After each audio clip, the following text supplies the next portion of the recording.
Srila Prabhupada ki jai.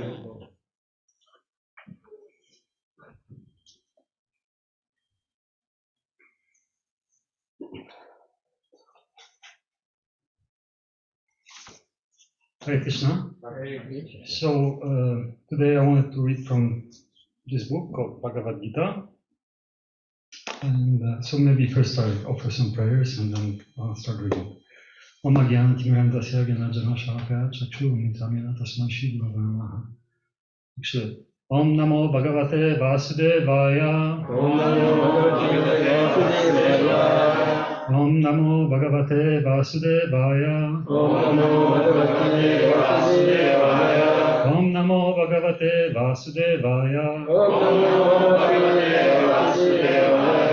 Mukhaṁ karoti vacharam pangumam jayate girinat kripatamaham vamdeshi gopalite Namo Vishnu Padaya Krishna Prasthaya Bhutale Srimati Niranjana Swamiti Namini Nahata Prayasana Prabhupada Tishtaya Sankirtana Pavityatam Tapajivana Nama Om Vishnu Padaya Krishna Prasthaya Bhutale Srimati Bhaktivedanta Swamiti Namini Namaste Saraswati Deve Gauravani Pachavine Nirvishesha Shunyavadi Paschachya Shatagri Jai Shri Krishna Chaitanya Prabhu Nityananda Shri Advaita Gadadhar Shivasati Gaura Bhaktavinda Hare Krishna, Krishna Krishna, Hare Hare, Hare Rama, Rama, Hare.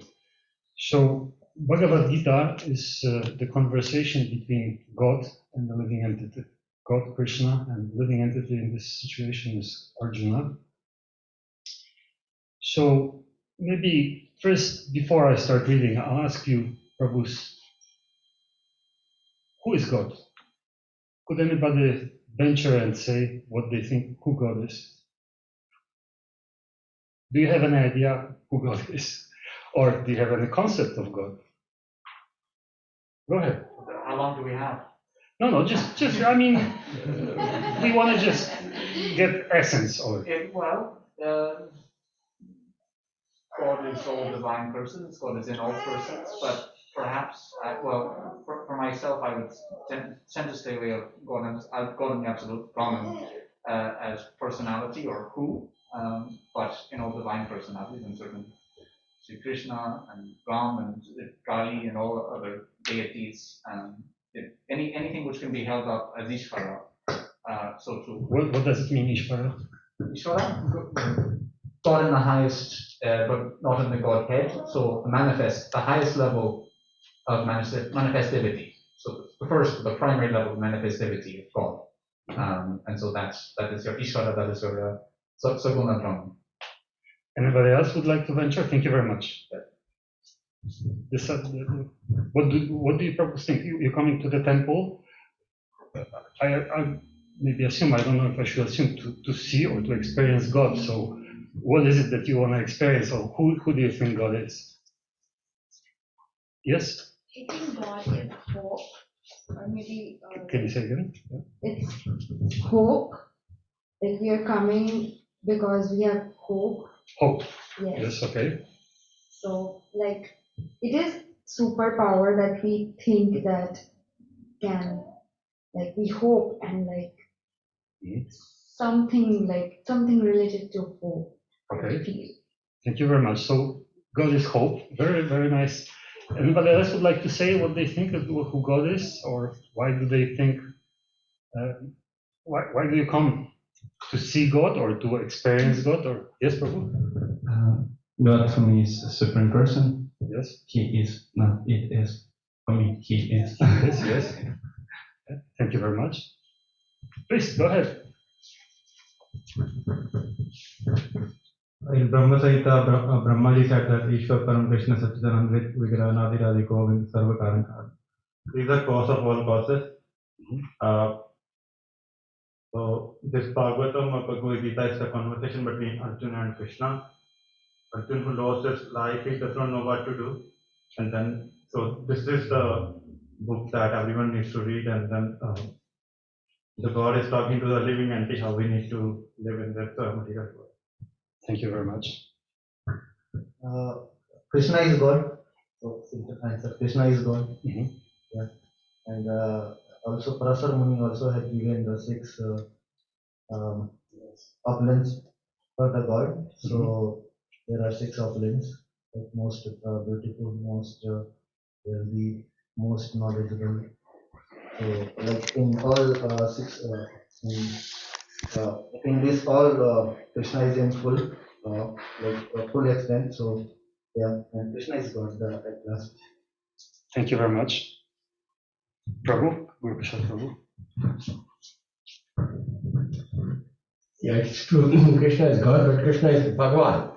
So, God, first of all, it means only a controller, doesn't mean everything. So, Supreme Absolute Truth, actually, that is the complete understanding. That is Absolute Truth, there's nothing above, nothing behind, nothing beyond. So, this is the source of, as he mentioned in Brahma Samhita, it is said that he is the source of everything else. For him, there is no source.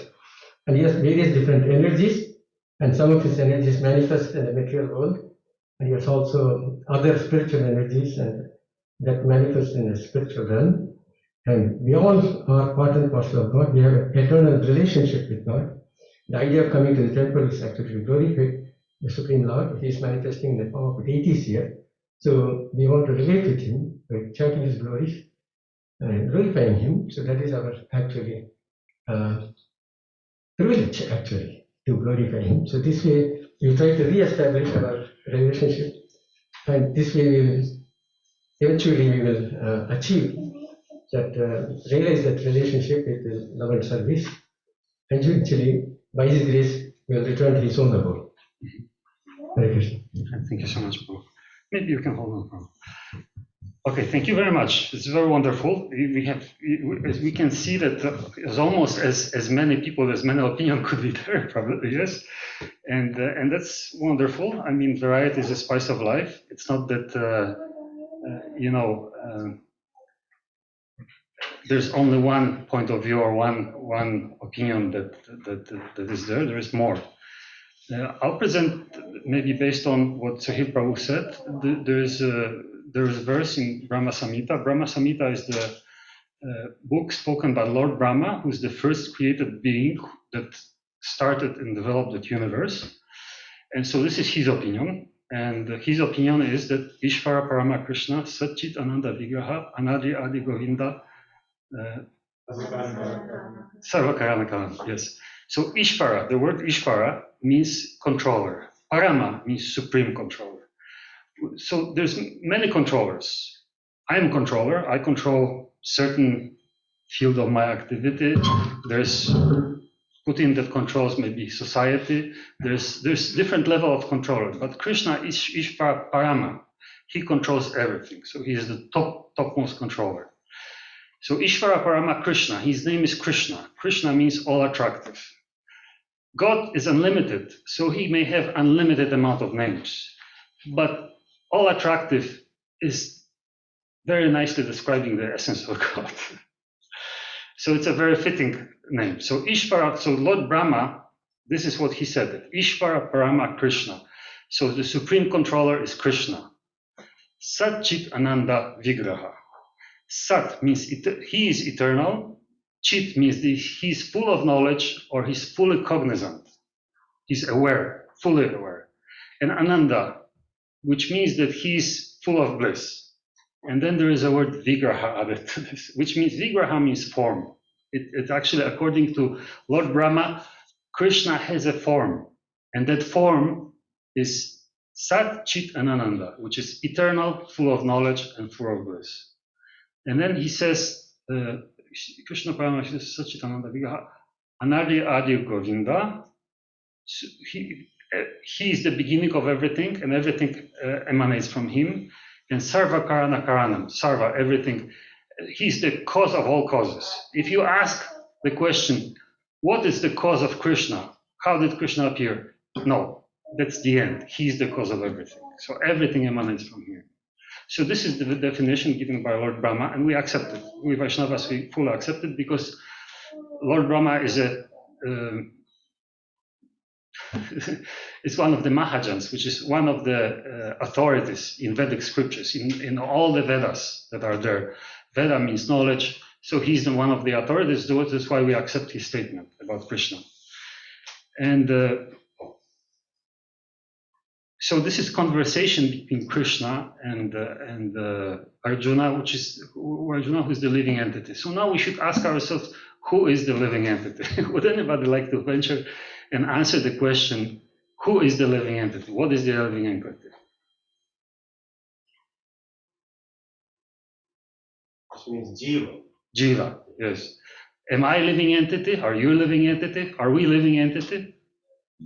Everybody shakes head. This is Prabhu, you wanted to say something? There are two. There are two kind of things. One is jad, like matters, and one is chetan, where atma is there. Chetan, Living force, yes. Living force, yeah. Mhm. So Chaitanya means living yes, force. yeah. So we are in chetan, like everyone has a force, like we can do something. Mhm. Yeah.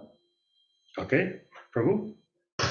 Krishna says, Mamevansh Jivloka Jivbhutna Sanatana. So it means like we are part and parcel of Krishna. So he was there, and then Mahavishnu, and from the Vishnu, and then there's all souls come into this material universe. And our relationship with the Krishna is eternal, but somehow we are in this material world which is temporary. We lost ourselves, and then we think this is everything, but Krishna says that this is temporary world, this is full of mysteries and suffering.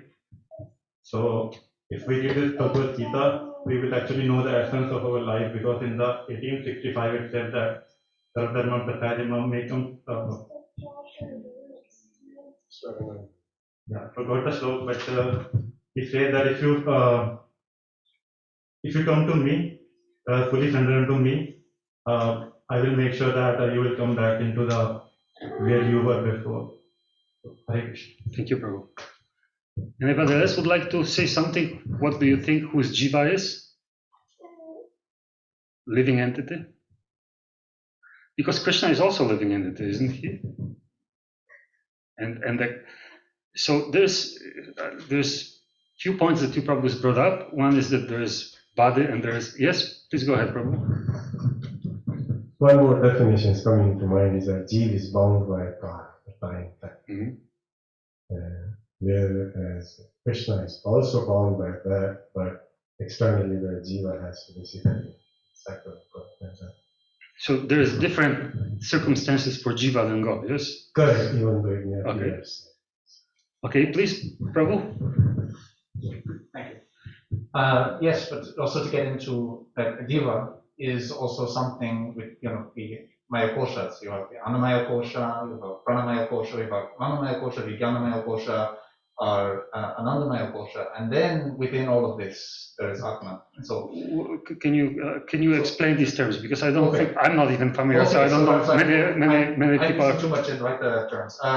So the Annamaya kosha is our physical body, Mhm. our Pranamaya kosha, our living force, Mhm. and so these are things of this world, the material world, and that's what we lose when we die. Mhm. We have our Manomaya kosha, our mind. We have our Vijnanamaya kosha, our intellect, our Anandamaya kosha, our blissful nature, and within all that is our true self Mhm. as Brahma. And so of course, as kind of the processes of, and Bhakti Yoga also brings us there, but Jnana Yoga focuses on it more so is to realize. Yeah, we just want that's to focus on who is jiva. So that's okay. Yeah. So this is jiva. In your opinion, there's body and there is a spiritual aspect of it. Yes. Yes, but of course, all of this is also illusionary because all of this is being perceived through Maya. Well, we'll explore that. We'll explore that in the verse. Okay. Okay. So again, Vaishnava, I will explain Vaishnava. I'll try to present Vaishnava understanding of who jiva is. Jiva is also of a nature Sat Chit Ananda, which is eternal, full of knowledge and full of bliss. So in essence, jiva and God are of the same nature, but they are of different quantity. God is unlimited, living entity is minute. But they both have a Sat Chit Ananda nature, which means that they are eternal, they are fully cognizant, and they are full of bliss. What does it mean that it's eternal? It means that it doesn't have any beginning and doesn't have any end. It eternally exists. So both God and living entity are eternal, They are cognizant, and they are full of bliss. Now, our experience of the living entity is that it's not eternal. It's not necessarily fully cognizant. For example, I may have a cancer, but I'm not aware of it, yes? Even in my own body. So our awareness is limited, and it's not necessarily full of bliss. And in fact, we're seeing that it's full of misery. So how is it that Jiva is described as Satchitananda Vigraha, but yet our experience of living entity is kind of opposite? And the reason is that, as you probably explained, that there is a difference between a body and the spirit.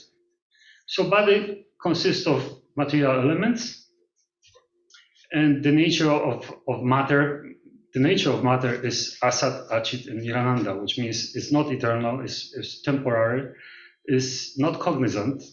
Like stone doesn't, you can speak to the stone is not aware of itself or aware of environment. And Nirananda is full of misery. There is nothing good because of the temporary nature of it. So now we can see the discussion between God and the living entity, which is taking place in Bhagavad Gita. One thing I just wanted to say also, that since Jiva and God are of the same nature, naturally there is a certain sense of kinship. Just like, let's say we are all here and suddenly we are in Canada, and there's maybe few of you from India, maybe few of us are probably from Ukraine, from Poland. Yes. As soon as we find ourselves in a bigger setting, and we find, let's say I would see somebody that's from Poland, since I'm Polish, I will naturally have inclination to come to that person because there's certain kinship. Yes, we have something in common. We have certain history in common, the language, maybe some.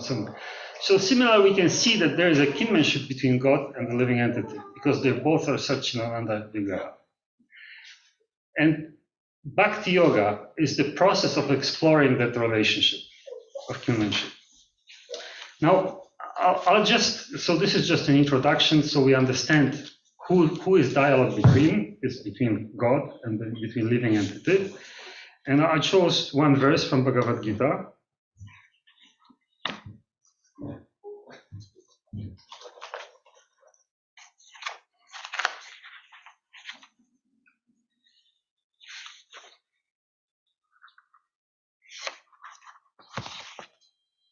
So it's from chapter 1, verse 30.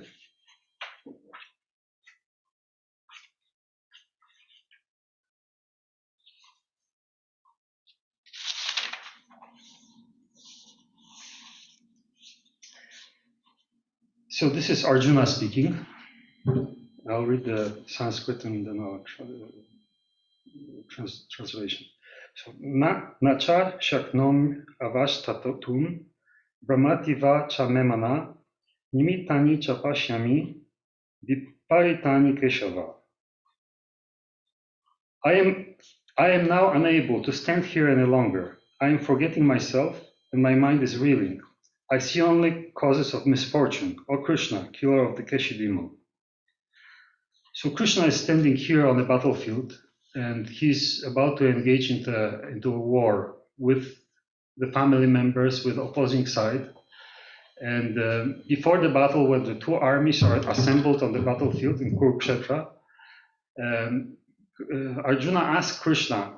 Krishna agreed to be a chariot driver, and here we have a picture of Krishna is driving the chariot in which Arjuna, he's the commander of all the armies on one side. And Arjuna asked Krishna to go in the middle. He just wanted to look at the faces and the power of the enemy. And he was looking on the other side, whom he's going to fight. There was his teacher, his grandfather, his cousins. And he became very perplexed. He thought, why do we engage into a war here?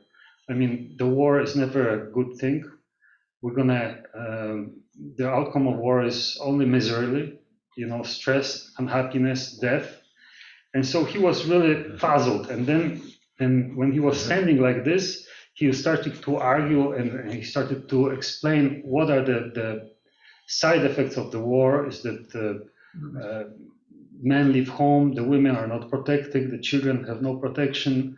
There's so many miseries that comes with it. And at some point he just concluded that actually, why, even though I am a warrior, I'm called on to fight in this war, why am I doing this? And that's what he said. I am now unable, and he just becomes so despondent that he said, now I am unable to stand here any longer. I am forgetting myself and my mind is reeling. My mind is reeling. He was just thinking, should I do this? Should I do that? Why? What's going on? And I see only causes of misfortune. O Krishna, killer of the Keshi demon. Now we read the purpose of Srila Prabhupada. Due to his impatience, Arjuna was unable to stay on the battlefield, and he was forgetting himself on account of this weakness of his mind. Excessive attachment for the material things put a man in such a bewildering condition of existence. Vayam diti vyabhiniveshata syat. Such fearfulness and loss of mental equilibrium take place in persons who are too affected by material condition. Arjuna envisioned only painful reverses in the battlefield. He would not be happy even by gaining victory over the foe. The words nimittani, viparitani are significant. When a man sees only frustration in his expectations, he thinks, why am I here? Everyone is interested in himself and his own welfare. No one is interested in the Supreme Self. Arjuna is showing ignorance of his real self-interest by Krishna's will. One's real self-interest lies in Vishnu or Krishna. The conditioned soul forgets this and therefore suffers material pains. Arjuna thought that this victory in a battle would only be the cause of lamentation for him. So we can see the mind of Arjuna, who was distressed. He didn't know what to do. He saw nothing good coming out of his action, and therefore he thought, why am I here? What am I doing here? Why am I engaging? And just, the reason I thought about this verse is because I was thinking about, maybe I'll trace back a little bit. Some time ago, a few years ago, we had a devotee here that gave a very, very interesting class. He was from Trinidad. His name was Krishna Kripa. You remember Prabhu Krishna Kripa? And he gave, I don't know, maybe some of you probably remember him. And he just sat here and he took Srimad Bhagavatam. He read one verse, and then from his head he recited all the connection between different personalities in Srimad Bhagavatam. He said, so-and-so is the daughter of so-and-so is the father of so-and-so, and this Muni, his son is so-and-so, and so. And he didn't read it from the book. He didn't then have any schedule. He just quoted it like that from his head. And I remember after this class, I approached him and I spoke to him and I said, Prabhu, and he was an elder devotee also. And I asked him, Prabhu, how is it possible? How can you say all these things just from your head? How is it that you are able to just quote? Are you just memorizing this or whatever? And he said, no. And then he said, it's not any extra power. He said, you can also do this. He said to me. And I said, how? And he said, I'll send you a book. And there's a little book I have, and I'll send you that book. And you read that book, you understand how you can actually train yourself in developing this kind of mental capacity. And so he did send me a book. I had not have a chance to read the book right away, but then I started to read it, and I really started to appreciate it. And this is not actually the book that he meant to send me. He wanted to send a different book, but I even have a note from here that he says, Paramahamsa Prabhu, the book I wanted to send you is no longer available. But he said, but I'm sending you this book. He said he spoke to some devotees, and he found that this book could be helpful. So this book is How to Control Mind. And I started to read that book, and I found this very, very helpful for me. And what I found so helpful about this book, because it gives a little bit perspective and gives an idea of what we can do with our mind. Now, Krishna in Bhagavad Gita, he says that we should also ask the question, what is the mind? Yes. I'll just have one.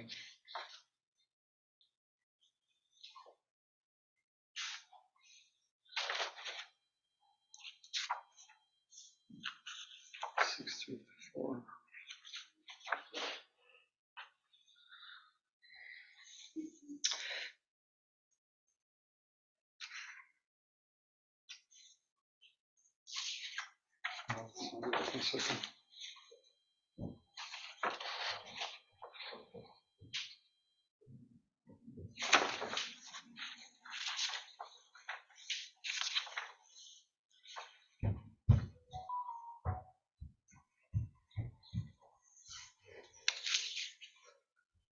So chapter 7, verse 4.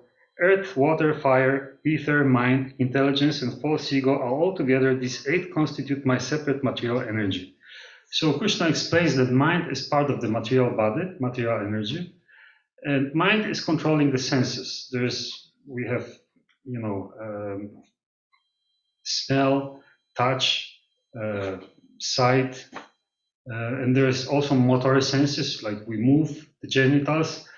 So mind is in direct interaction with our senses. So our senses, they are attracted to sense objects, and mind coordinates the activities of the senses and engages the whole body into different activities of the senses. Yes, and in this book, so Krishna in Bhagavad Gita says that mind can be our best friend or our worst enemy. If we are not able to control our mind, then we just blindly follow the dictations of our senses, and as a result of it, we end up suffering. Yes, if we don't restrict our senses, then it leads to suffering. Can you give some examples of suffering due to engaging in sense gratification? Anybody? Overeating. Pardon? Overeating. Overeating, yes. What kind of suffering comes from that? From overeating, all kinds of sufferings. That is the resting place for suffering. Can you give some examples? Whatever you can think of to fall in that category. Okay. Anything else? Udar, what they call it, Jiva Udar Upast. So Udar and Upast, Jiva Udar Upast is the backbone of all this. Can you translate it, Prabhu, into Udar, English? Udar is your tummy. So that's why I said eating, suffering, Okay. all kinds of mental suffering and physical suffering. Okay. Anything else? Anybody else? Any other senses that can cause the trouble? No other senses cause the trouble? All the senses will cause Just eating, yes. all 5 senses will cause trouble. Like, Yeah. it's like if you watch too much TV, definitely your eye is going to, Okay. it will pain, or it will, like, if you speak too much, then it is also dangerous, because if you speak too much, you will talk something Yes. nonsense. So that is also a problem that might offend someone. So what happens when you talk nonsense? Yeah, like. What's the side effect of talking nonsense? Other may get offended, and then you. Okay. Yeah, other will not feel good, and at the end you will not feel good. So you get into fight, or Yeah, somebody's argument, fight. Yeah. Okay. Maybe that will lead to physical damage also. Someone might. Physical damage. Okay. So, Thank you very much. And other problems that come from senses just going, unrestricted and without any control. Anyway, so we can agree that senses cannot be let loose, that the mind needs to control the senses. Okay, can the senses be used into some positive? Because so far everything is just negative, yes. But can senses be used in a positive way? Can you? Yes. Can you say what positive? If we listen to Bhagavatam, then we increase our love for Krishna praying. So like there are 5 elements. Like we can go to the Dham, we can listen to the Gita and Bhagavatam. By listening to Bhagavatam, we understand Krishna.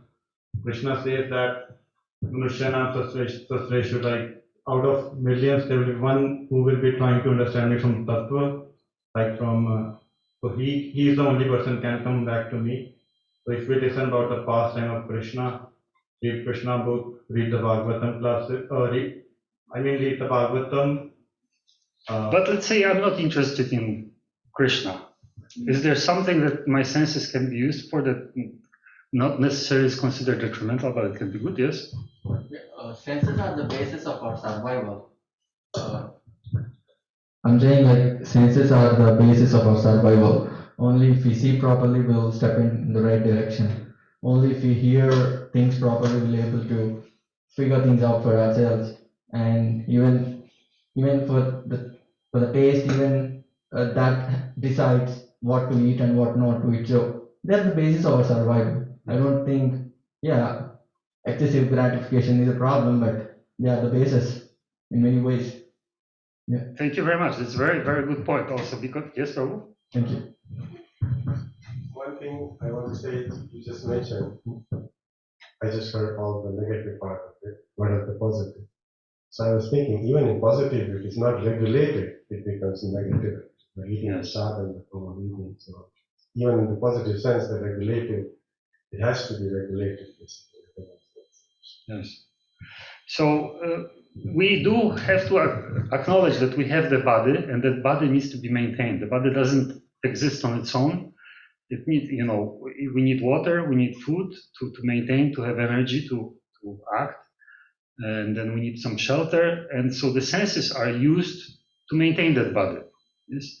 So is this all that we need for the body, just to maintain it? Is there anything more that we need? We need emotions. Emotions. Why do we need emotions? Like, I think most of our stress is caused by the fact that we are unable to deal with our emotions.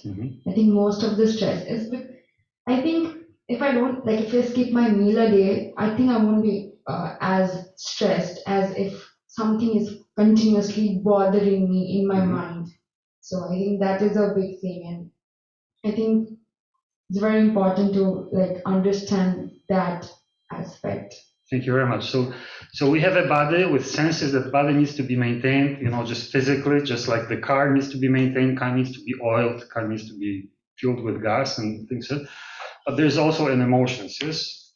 Emotions, because the eternal nature of the soul is Satchit Ananda. There is Ananda, which is bliss. We want to be happy.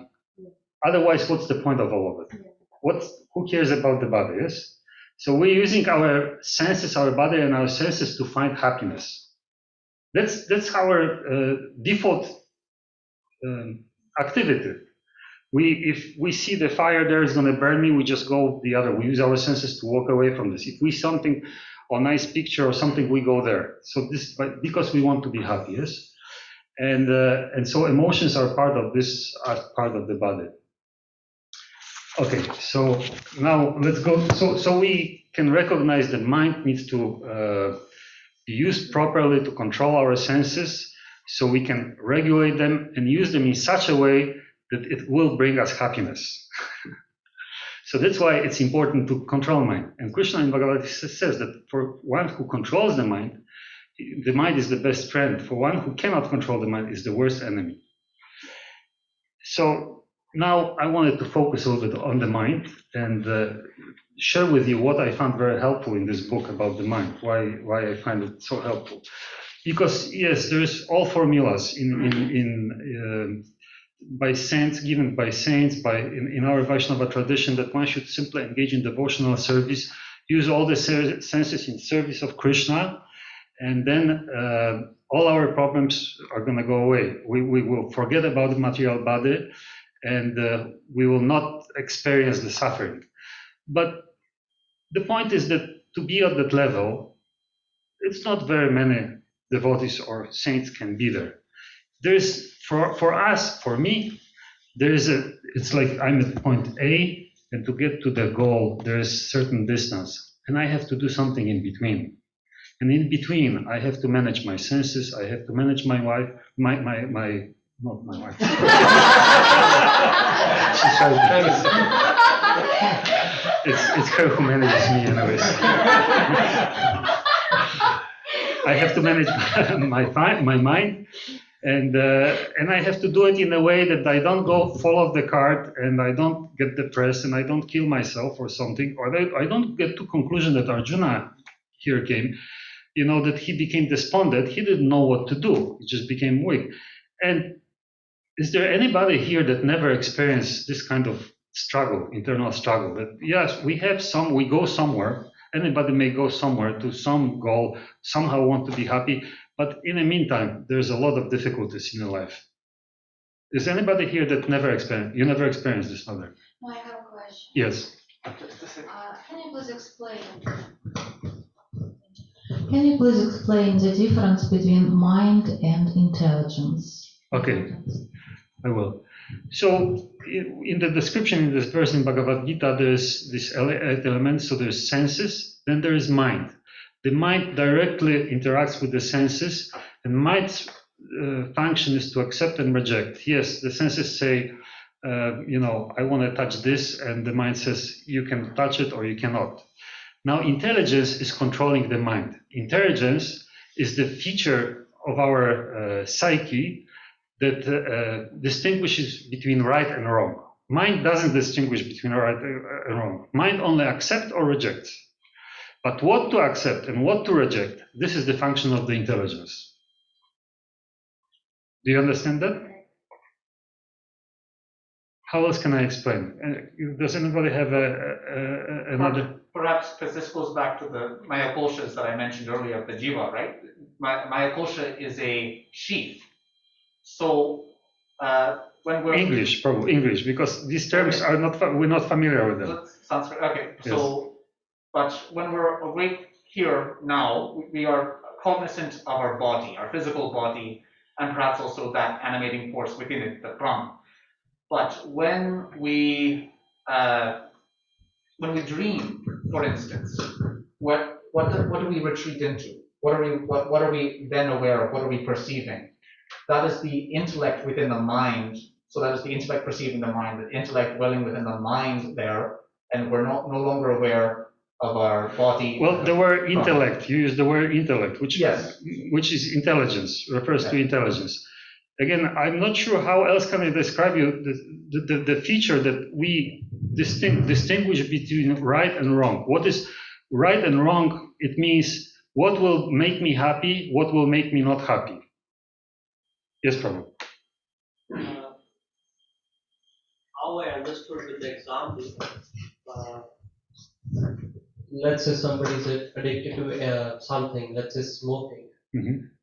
His consciousness, his intelligence knows this is not right for him based on his experience because it's deteriorating the body. But his mind is, if senses are not in the control, we want to enjoy that, and the mind is giving the signals to the senses to enjoy it. But intelligence is not in the control. It knows that it is not good. But if intelligence is in the control, it gives us signals to the mind. It is not good, and the senses won't enjoy it. If senses are in the control in the reverse direction, it is in the control, it gives us signals to the mind, and it bypasses intelligence to enjoy this. There is a good example in Bhagavad Gita given of the chariot with 5 horses and then reins, and then there's a chariot driver. And so the 5 horses are compared to be the senses, like 5 senses. The reins are compared to be like a mind.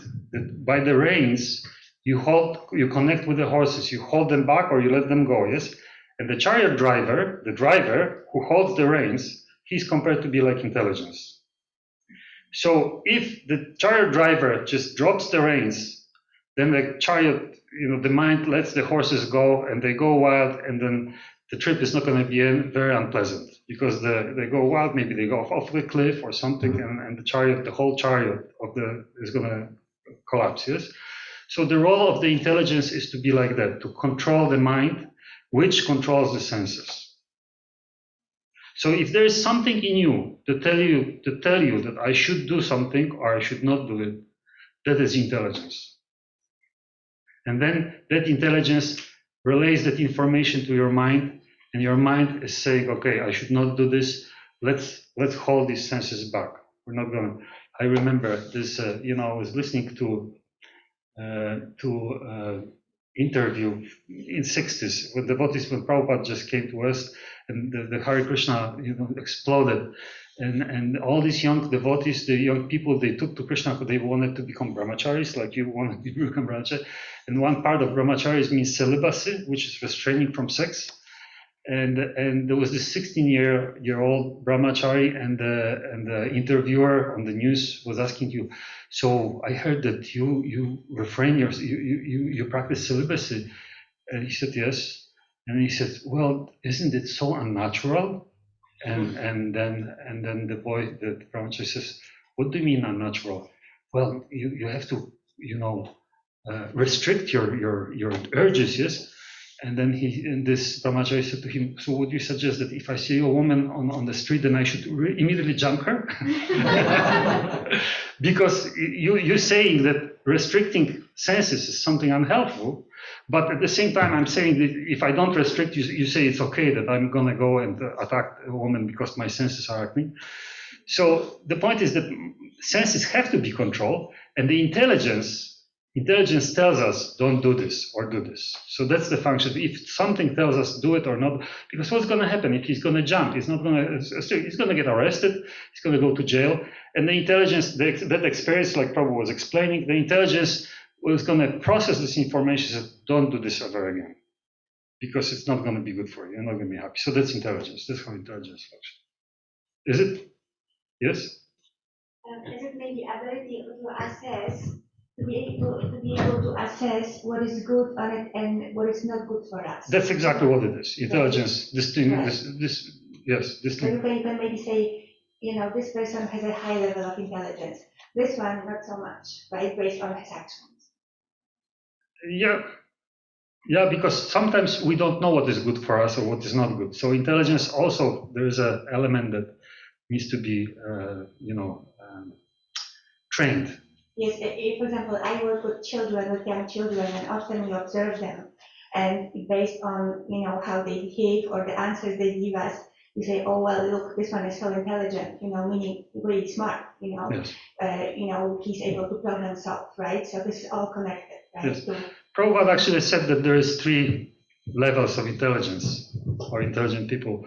One level is that somebody that hears that something is not good for you, and they heard it and they restrain their mind and they don't do it.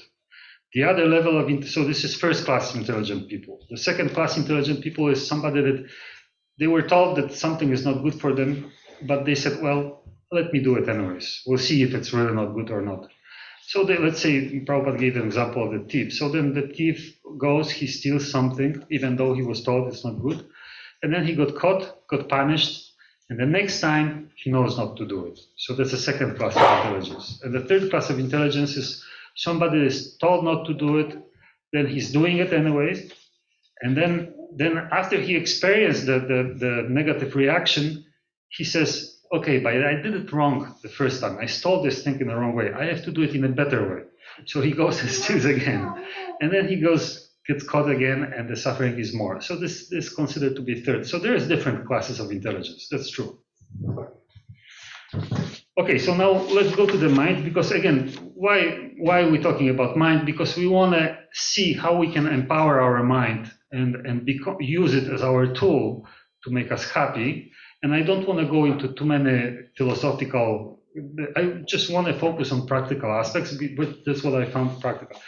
And why is this thought? First of all, I struggle with my own mind. There's things I want to do and I don't have energy, or I don't want, or my senses drag me to do something else, and I don't like this. And it's not doesn't make me happy. And I'm trying to see how can I become stronger? How can I overcome these weaknesses? And that's not only, it leads to emotional problems, the stress, relationship with others. If somebody is weak, then I cannot do this, somebody has to serve me, or I have to serve somebody, or whatever, it's a whole chain reaction of events that leads to misery, leads to unhappiness. So again, so this is one of my observations, is that I struggle with it, but I also see many people struggling with it. And when you see, and sometimes there's different levels of struggle, but sometimes you see the struggle and you really feel pain seeing somebody struggling. You know that they don't have to struggle, but if they could only, be equipped with mind power to stop it, it's all in their hands. Even when you, for example, psychology or psychiatry, the people that go through some kind of emotional trauma, then they go see psychiatrists, and the psychiatrist basically leads them through the mind process, how they can look at their own problem with certain perspective and not suffer from this. So eventually the work has to be done by us. So it's our mind that has to work. So if we can use our mind, we can strengthen our mind, that is just for our benefit. So here, there's few different headings. I'll just read some small things. And these are just thoughts. I don't have any certain plan. I just wanted to share those thoughts because they somehow prompted me to think in a certain way. Maybe they will prompt you also to reflect on that.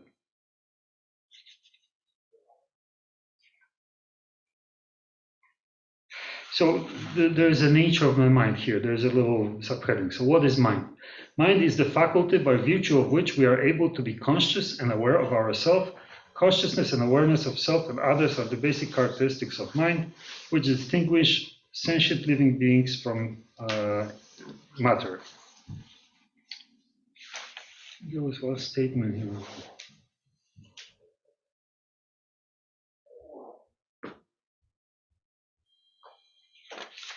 So he describes here that there's 3 levels of mind. There's 3 aspects of mind, and 2. I'm going to speak about 2, which is one is a conscious mind, and the other is unconscious mind or subconscious mind. So conscious mind, and I'll just read you quickly how he describes it. Conscious mind is that part of our mind which reasons, thinks, discriminates, contemplates, and analyzes. Emotions or feelings of all sorts, it is likes, dislikes, love, hatred, jealousy, anger, joy, sorrow, etc., are all experienced in this mind. Imagination of all sorts of future happenings and worrying about the past are all done through this mind, through conscious mind. Through physical senses, sight, sound, smell, touch, and taste, conscious mind remains in contact with the outside world. All voluntary movements of the body are done by our conscious mind only through the respective organs of actions. The central idea in mind control is to remove this conflict in the conscious mind. Just a moment. Well, he talks about subconscious mind, so we'll get to that. So the second mind is subconscious mind. The subconscious mind is the storehouse of our memory. All that we have ever seen, heard, thought, talked, done, whether in this life or earlier lives, gets stored here as a sort of permanent record. Emotions linked with our thoughts, words, and actions are all deposited in our subconscious mind along with memory. It is this emotional part of our thoughts, words, deeds, which after depositing in the subconscious mind plays havoc with us. So these impressions that we collected, we may not even remember them right now, but they are stored in our subconscious mind. They play havoc. How is it that they play havoc? For example, somebody experienced a trauma, like a PTSD, this is a good example. Yes? They experience some trauma and they want to forget it. They want to function normally. They want to, go on with their lives. But these samskaras, the memories of the trauma, keep coming up and keep disturbing our conscious mind, and we cannot function properly. And so these samskaras, they are of many different. This is extreme example of PTSD, but there could be other. The remembrance of some pleasure, that brings up, we want to go into business, and our mind starts getting distracted by that, or displeasure of some other things. And these things, they are stored in our subconscious mind, keep coming up and keep interfering with our conscious mind. So every incident to which we react with emotion also creates an impression on the subconscious mind, which is called samskara. Because of these impressions or samskaras, we all have different types of predispositions, inclinations, habits, biases, phobias, fears, etc. In the science of mental control, the subconscious mind is purged of all these samskaras and impurities and rendered pure. So in order to free ourselves from these conditionings, which are stored in our subconscious minds, we need to purify our subconscious mind.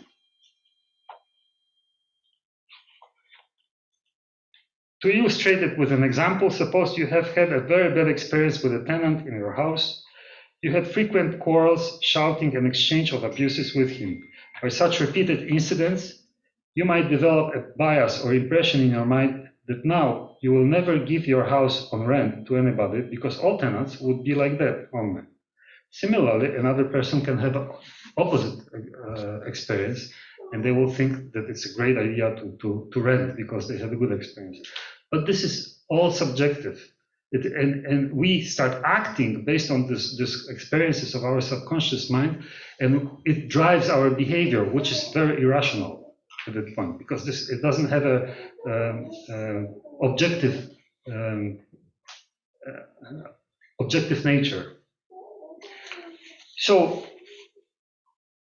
and the third mind they call superconscious, which is the soul, basically, to see our soul, which is Satchitananda, the eternal nature, which is blissful, full of knowledge and full of eternity, which is completely pure, is full of ananda and happiness.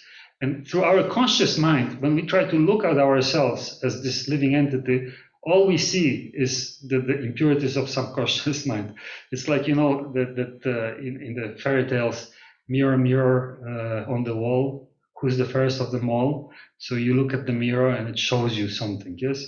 So when we look in the mirror of our mind and what we want to see ourselves, the spirit soul, but all we can see is all these impressions. We see impressions that I am Polish, or I am American, I am a man, I am a woman, and it's like you pull one thread and another thread comes out and another. There's so many impressions stored in that mind. And how we cannot see the soul, we cannot see ourselves. All we see is all these impressions, samskaras, yes? And that is the problem, because each samskara leads us to certain activity, drives our mind to certain action, and it will never lead us to Satchit Ananda stage, because all these impressions are material stored in the mind. So the idea is to clear our subconscious mind so we can see ourselves, yes? And then there's some practical advice that he gives here. For somebody the meditation is one process of clearing a subconscious mind, but sometimes meditation is very difficult. Therefore, there is to steady the mind. It's recommended to do yoga exercises, asanas, breathing exercises,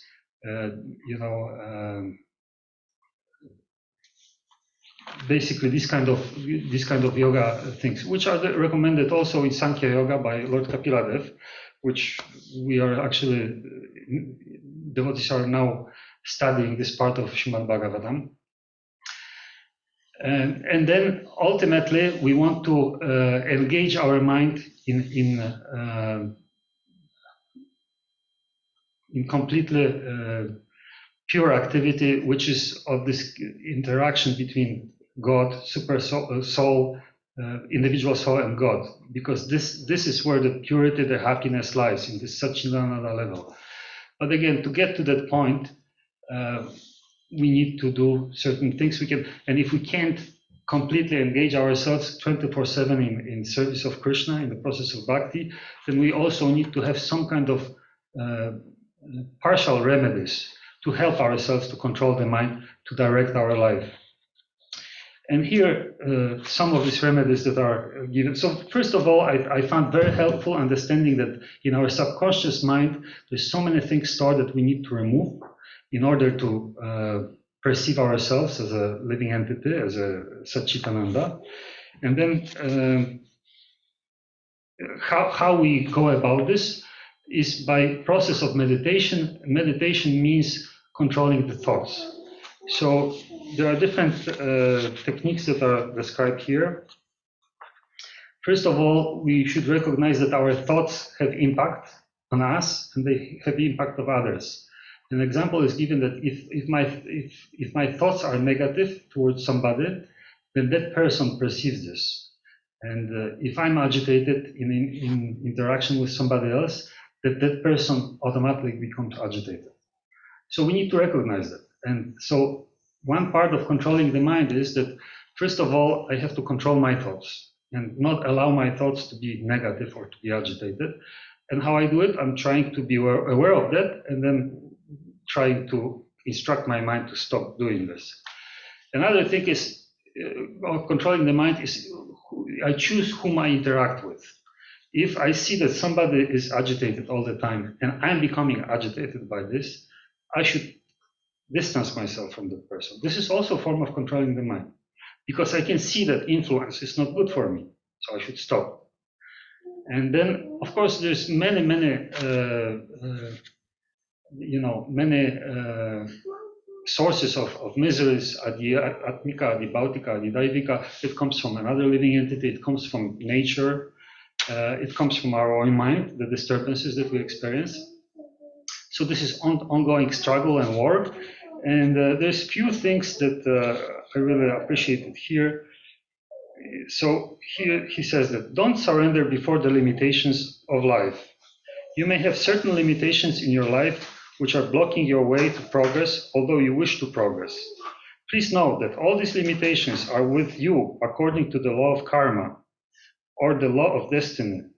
No one is to blame for this except you yourself because of your past actions. So there's no point in cursing yourself or God or others.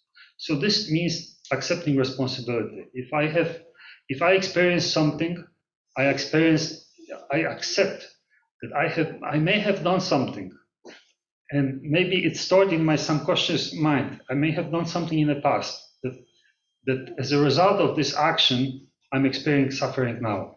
Not all suffering comes right away for bad action.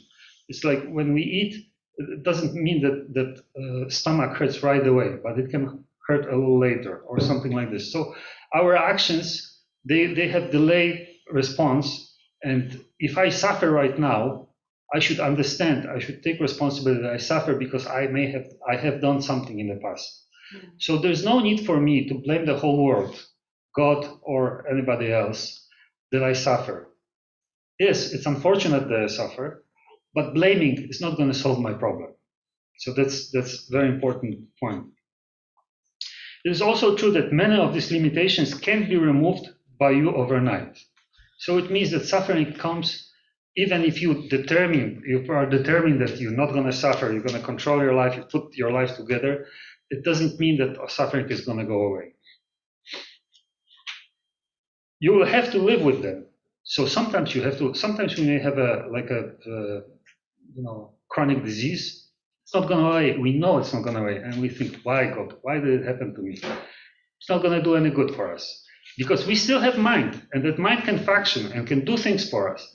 So simply engaging this mind in unproductive thoughts like this is not going to do any good for us.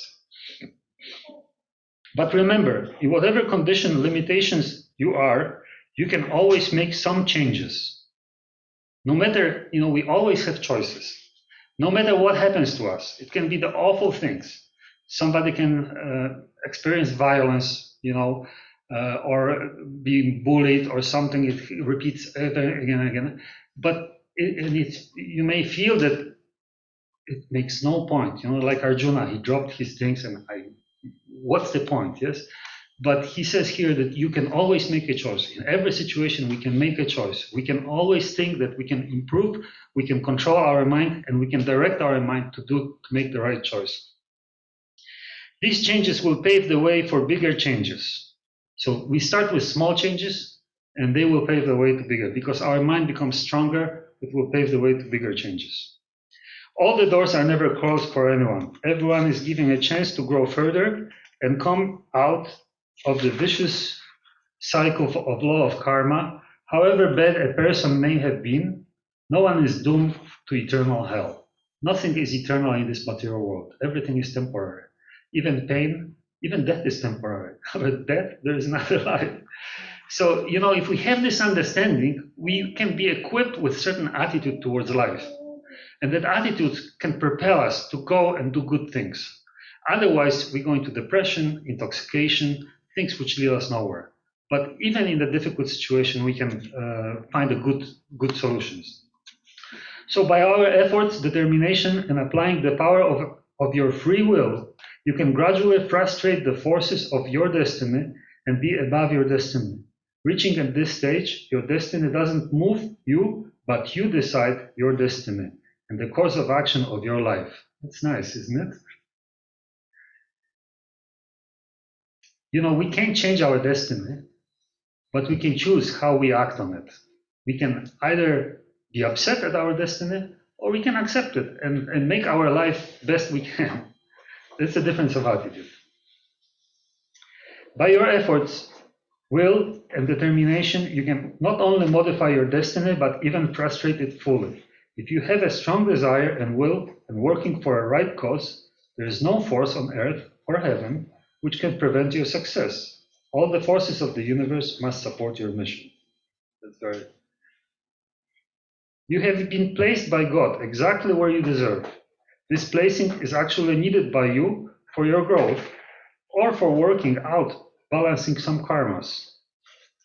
Once you play your present role successfully, you will be automatically shifted to the next higher role.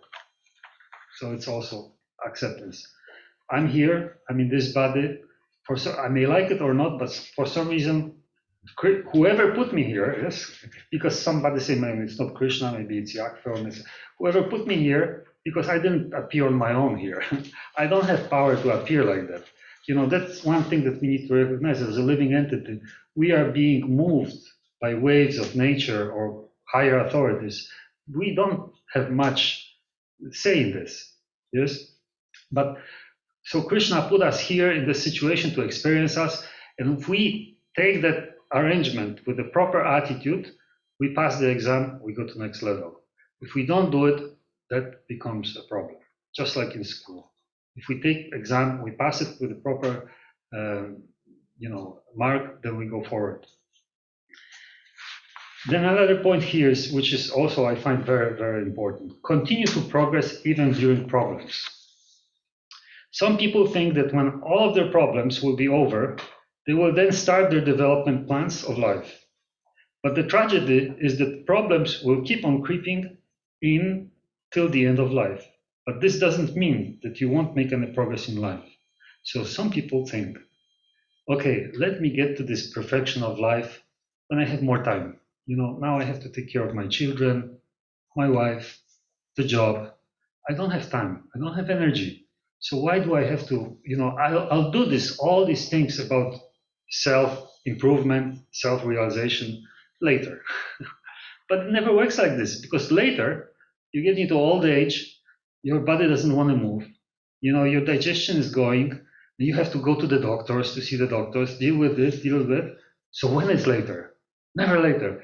So the point is that no matter what conditions of life we find ourselves, we need to be focused. We need to really focus on controlling our mind and having our senses do things that we want them to do to make us happy, and not things, whatever, not give in to the weakness. Let problems not interfere in the process of your development. In whatever miserable state you may be, go on developing yourself in whatever fronts you can, because whatever be your problems, some avenues always remain open for further growth. It never happens that you can't do anything. If fate closes one door for you, it also opens another door. So there's lots of nice advice like this. I'm going to stop here and ask for your input, whatever you think about the value of controlling the mind. And yes, Prabhu? Thank you. We were discussing about various aspects of mind. So one thing is we were thinking that intelligence is what is good and what is right, what is wrong. I think it is, we have to make a clear distinction here. It is intellect which determines what is good and what is bad. So for example, I see an object, it's very hard, beyond my ability to touch it, then I better not touch it.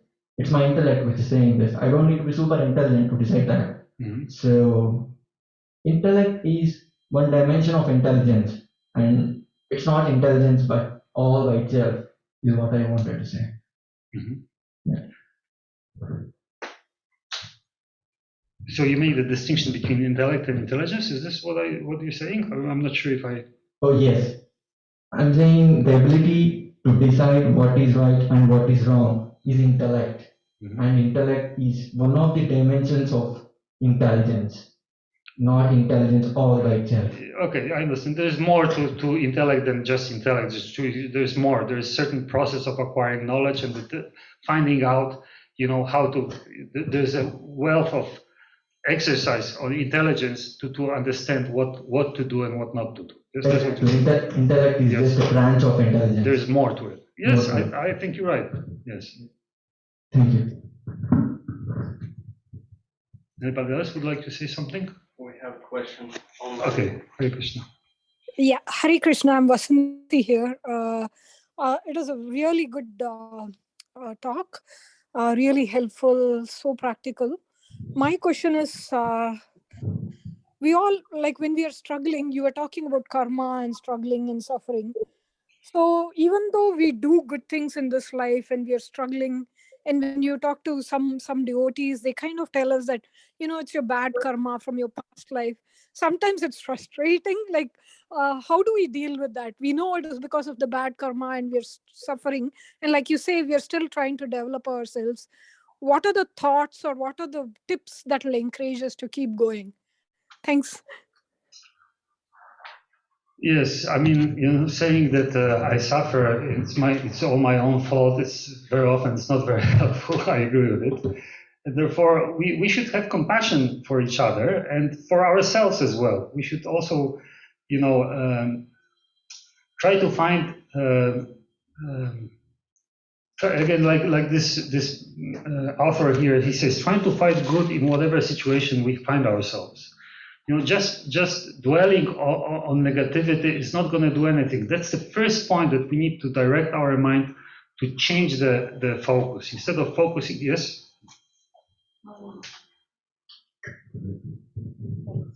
So I think most of our sufferings come because we are unable to control, we try to control the outer world. So we try to control certain things from others.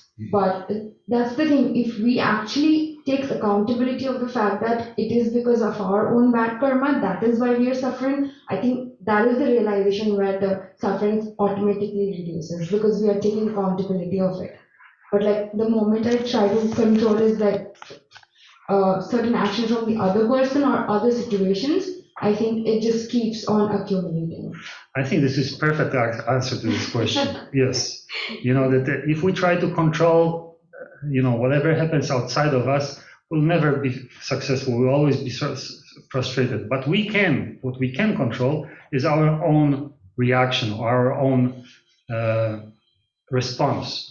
So if we train our mind to not to dwell on negativity, just focus directly, then all these things they just fall by the wayside, and we just move forward. Otherwise, we get stuck on the thought that something happened to me, I'm suffering, and I'm just dwelling on that suffering, and I don't see what choice can I make here to stop suffering. And maybe so and so did this to me, so I have to now take back on the so-and-so, so he feels that, this wasn't right. And we're focusing on, no, we should just, I remember I had a situation, my father in Poland, he had a farm and he used to hire some temporary labor. There was this gentleman that would come and he would work very hard, but then once in a while he would just disappear completely for a weekend or 2 weeks or whatever. And he disappeared, and he went on the drinking binge, and he just got drunk, and then he ran out of money, and he came to the farm and he stole the color TV, which in those days was a little pricey, And he sold it, and then he just disappeared. And then my father saw this guy somewhere on the market, and he asked him what's going on is. And he said, well, I was on the drinking village. And I was so angry. I said to my father, why don't you tell the police and arrest the guy? How can he steal? And my father said, it's not worth my energy. Okay, this TV, whatever, but I'm going to lose energy just dealing with this guy. I have to go on with my business. So if we have this attitude, that whatever happens to me, if we start dwelling on why, who, what for, whatever, then we're wasting a lot of energy. But if we just say, okay, it's not worth thinking about this, just focus on how can I make progress, I think that's much, much healthier, much more progressive. Does this help? Yeah, I think it really helped. And I like the lady's comment too. I don't know who that is. But both, what I'm getting from this is we can't control the situation, control your reaction. And stay positive and keep doing good. And yeah, God walks with us. Thank you so much. Hare Krishna. Thank you. So we should stop. Thank you very much. Hare Krishna. Shri Prabhupada. So we'll have Kirtan now, yes?